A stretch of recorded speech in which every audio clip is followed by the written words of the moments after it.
అమ్మ ఈరోజు ఏం కథ చెప్తా? ఈరోజు రామలింగడి రాజభక్తి కథ చెప్పుకుందామా?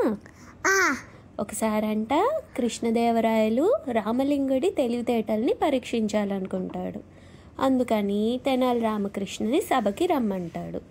తను వచ్చాక ఒక గంప నిండా బంగారు నాణాలు నేల మీద పెట్టి, ఇదిగో రామలింగ తీసుకో అంటాడు.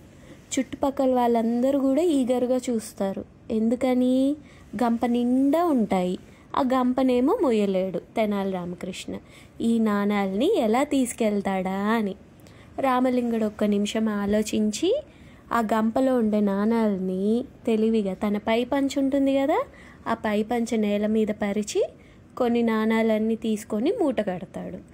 అప్పుడు గంప వెలితి అవుతుంది, కొంచెం తగ్గుతుంది బరువు. దాన్ని తీసి తల మీద పెట్టుకుంటాడు. అలా తన తెలివిని మళ్ళీ ప్రదర్శిస్తాడు. అక్కడ ఉండే వాళ్ళందరూ శభాష్ అంటారు. అంతే. ఈలోగా ఏమవుతుంది, ఆ పై పంచకుండే నాణాలన్నీ కింద పడిపోతాయి.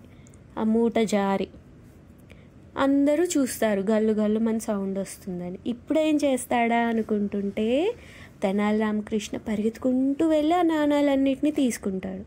అక్కడ ఉండే వాళ్ళు అనుకుంటారు, ఏంటినా గంప నిండా ఇస్తే అవి తీసుకొని వెళ్ళిపోక ఈ కింద పడిన నాణాలు తీసుకుంటున్నాడే అని అందరూ నవ్వుకుంటుంటారు.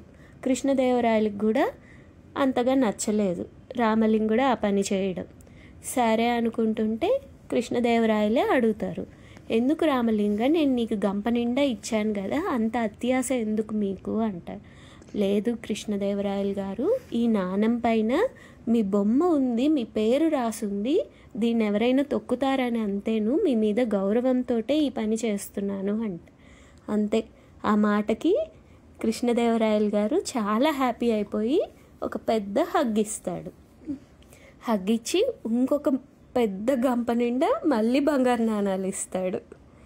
అలా తెనాలి రామకృష్ణ తన తెలివితేటల్ని ప్రదర్శిస్తారు.